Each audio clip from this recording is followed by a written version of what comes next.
Erin and Joe back with you on ESPN BET Live. A somewhat shocking move earlier this week. Jets firing head coach Robert Saleh, replacing him with defensive coordinator Jeff Ulbrich.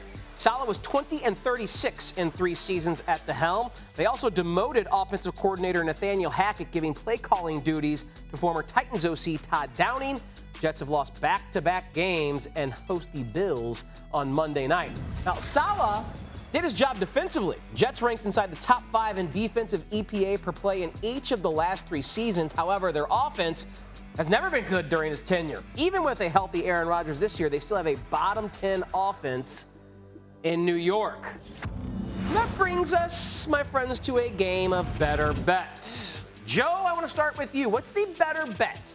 Now after the firing, the Jets to go over or under their adjusted season win total of 8.5? Fire the organization into the sun. That's your best bet there. But we'll indulge. I'd go over the 8.5. Okay. That means 7-5 the rest of the way for a team that's got the 5th easiest schedule the rest of the way out. So 7-5, 5th easiest schedule. Defense is still solid, top 6 in EPA, top 6 in efficiency. Offense has been a disaster, but you make the move to Downing, who hasn't had a lot of success during his time in Oakland and Tennessee. Can't be any worse than it was with Hackett. You could also be acquiring Davante Adams, which would help. So ultimately, you put all that together, I could see 7-5. I'm also the guy that saw them going to the playoffs, and maybe I'm just a glutton for Jet punishment here, but I would lean towards the over. I think that's the bet. I think they win Monday. I shouldn't give that away. Ooh, that's coming up in a little bit. But yeah, I'd go over 8.5. I'd go under on this one. Again, lean, nothing crazy. You make a great point about the schedule because that's the most important thing with win totals. That's what we talk about all offseason in the summer. We beat it. What is the expression? Beat the dead horse? Yeah. Okay, good. Yeah, well done. Blonde moment of me. Nonetheless, we're still going to go with the under on this one. I don't really trust this offense. They're uninspiring. They don't even look like they want to be out there to me. I'm like, what's going on? And maybe I'm a little jaded because I did take them last week to beat, the Vikings in London. That didn't go as planned. But nonetheless, they got issues with penalties, and they start off slow. They've been starting off slow for multiple seasons. Like, get out there and want to play. So, no, I have to go with an under on that one. And I'm glad thank you for clarifying that expression. No, you got it right there. You nailed it. Beating a dead horse. And Rodgers content, Jets content, sometimes it's a dead horse in this industry. Anita, come on in here. That is your industry. You're in New York, got the pulse on the finger on the pulse of the Jets fans. Good one. We're all messed up. They are now favored to miss the playoffs at -125. Better bet, God. Rodgers and the Jets to rally and make or miss the playoffs. Beat a dead horse, finger on the pulse. We understand what all of you are saying back there in Bristol. We got it all. Guys, here's the thing. This Jets offense has been anemic, right? Aaron Rodgers has looked pedestrian, not the Aaron Rodgers that we know in Green Bay, the gunslinger running around. So now you fire Robert Saleh, head coach who really oversaw the defense? Really? Seriously? And you think that's going to make things better? Forget about it. No way, Jose. I don't even care if you bring in Davante Adams. There is no unity here. There is no team here. And I would believe that there are some guys in that locker room that are not happy that Robert Saleh has been fired, considering that the defense is what kept this team in games. Now look at their schedule. Joe, you think they're going to beat the Buffalo Bills? No way, Jose. They are not beating the Bills. Then they have to travel to Pittsburgh and take on a great Pittsburgh defense. They're not beating the Pittsburgh Steelers. Then you just showed their schedule, right? The Texans, the Cardinals, Miami twice.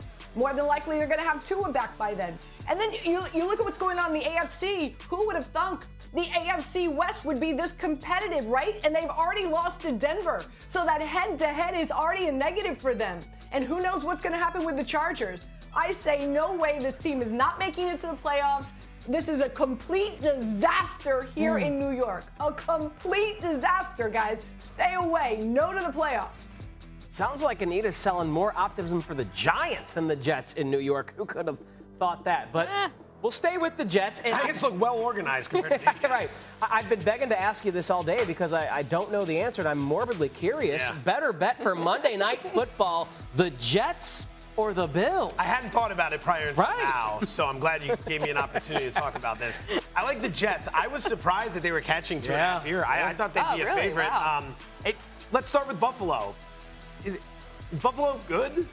They're okay. I saw them beat Arizona, Miami with Tua getting hurt, and Jacksonville. Those were 3 nice wins. I saw them step up in class against Baltimore and get rolled. And then I saw them play Houston and manage themselves out of the game and lose. So now you got a road spot here with the old dead coach bounce. Now I know that's considered insensitive, but that's what it used to be called. So now we'll call it the new coach bounce. The teams and how they perform the week after firing their head coach. Since 2020, those teams 9-2 against the spread. Since 2014, after firing a head coach, 15-8 against the spread. So ultimately, I think you find yourself in a situation here where the Jets give you a little pop on Monday night, and that Bills team, you still have a really good defense. Bills covering 2.5 on the road. They haven't been all that great.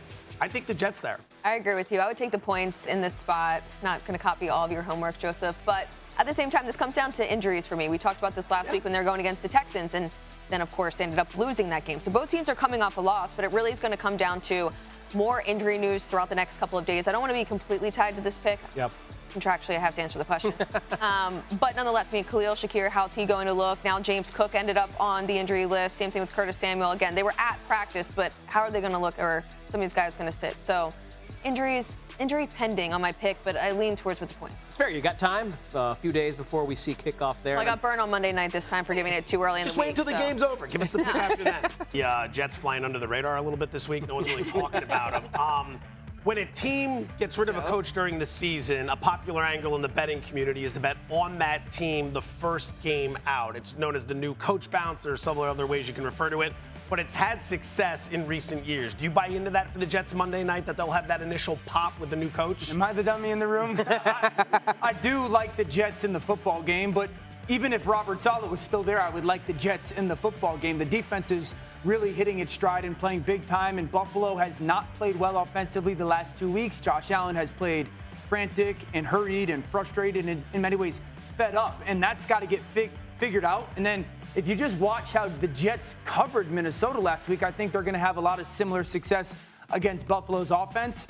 I want to see this Jets offense. I think there has been a little bit of an overreaction over the past 2 weeks because Denver's defense is awesome, and they've made every quarterback play bad. And Minnesota's defense is awesome, and they've made every quarterback play poorly. I think this offense takes a big jump in this next week in performance, and it settles down a lot of the noise. I think the Jets win. All right, well, the last time we had you on the show, you liked the Ravens to beat the Bengals. I went the opposite way and got burned on that one. So I mean, it came down to a field goal. Well, still, nonetheless. This week they're taking on Jaden Daniels, who's looked great to start the season. Do you think they can keep it close? Washington, I think, plays well because of the tempo of their offense. I do think that the Ravens win the football game, but it's a good game just because the quarterback is so special. Okay, so number one, Baltimore offensively. They're going to run the football on first down at Washington, who struggles to defend it. And Washington wants to play with light bodies. They want to play with speed. Dan Quinn, if you think about his time with the Dallas Cowboys, I think the Ravens put 3 big tight ends on the field, Patrick Ricard being one of them, and just runs the football at Washington. So they will have to be very efficient and explosive on offense. I do think they're going to be capable of it. Baltimore's front will get tired a little bit because of the tempo. McLaurin and McCaffrey are starting to play really well. I think they'll have some success running the football, not as much as they did last week. So I do think this is a close game, but Baltimore I expect to win. You look at these two quarterbacks, Lamar Jackson's got a couple of MVP trophies. It's crazy, but Jaden Daniels legitimately in the MVP conversation. Should the winning cute? Not yet. Not yet? You don't think so? Not yet. I think if he wins this weekend, he's legitimately into that conversation. That's what it takes. Yeah. And if Lamar wins, is he the head leader in the clubhouse, so to speak, for his third? I wouldn't put him as the leader. Lamar's more than likely always going to be in that conversation. I think the lead would still be a Justin Jefferson and or a Sam Darnold just because of them being so highly successful. The reason I say if Jaden wins, Lamar's never lost to a rookie quarterback. He's 7-0 against rookie quarterbacks. For Jaden to go on the road and beat a team that's as hot as anybody in football and to knock off Lamar, then that would put, and it reminds me a little bit of when C.J. Stroud went on the road last year to Cincinnati and found a way to win that game with a late game-winning drive. If Jaden Daniels does something similar, then I think he warrants being in that conversation. Now, if Baltimore wins, Lamar, again, is going to be very near the top of that list, but I would still say Justin Jefferson or Sam Darnold. Lamar's sitting there right now at plus 650. He's a 6.5-point favorite in this game. He wins this game. You might see a little bit of a move, but he's expected to win the game. Daniels comes out and wins this game. He was 12-1 to open the week. He's 11-1 now. You win this game, the amount of push he'll get, I could see that dropping as low as 7-1. Dan, you were on C.J. Stroud last year, right before that move ended up taking place, and he went from like 100-1 down to 25-1 at one point before it started balancing itself out. So if you believe Washington wins this weekend, you would be getting ahead of the move because they would adjust that. Speaking of other rookie quarterbacks, one's making debuts. Drake May is going to pop for New England this weekend. Line was 7 at most shops. It's moving to 6.5. I like New England a little bit here. This Houston team's good, 4-1. I don't think they're great. I think they're a little overvalued. 4 wins, none of which have been by more than 6 points. They have a minus 12-point differential. Tennessee's minus 11 on the season for comparative sake. Drake May steps in. Can he keep it close? I don't think so, no. I think that minus 12 is a little bit attached to, they've really hurt themselves offensively with a ton of penalties. And to your point, C.J. Stroud, part of the reason why he's in the MVP conversation is covered up for it. He did it last year. He's doing it right now again on third downs. But I do think even without Nico Collins, this is a situation where the pass game for Houston can have some success against New England's defense that I think is going to be on the field a ton and up against it a ton. This is the worst pass-protecting offensive line in New England. Jacoby Brissett was under pressure 47% of his dropbacks. To put that number in context, that would be the worst since 2006 for any quarterback. Houston's defense is overwhelmingly violent. They get after you when you rush the passer. They can cover on the back end. The speed at their linebacker level is frightening. This is a dominating defense. Dominating defense, really poor pass-protecting offensive line that don't have a ton of people on the outside getting open. Spells bad for the offense. I'll take it under consideration. Take it right a note.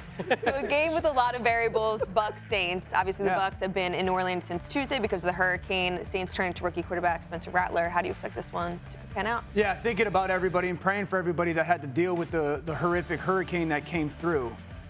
I expect Tampa Bay to just blitz Spencer Rattler till he went from coming off the bus till the end of the game. That's the specialty of Tampa Bay's defense. It's the specialty of their head coach and defensive play caller, Todd Bowles.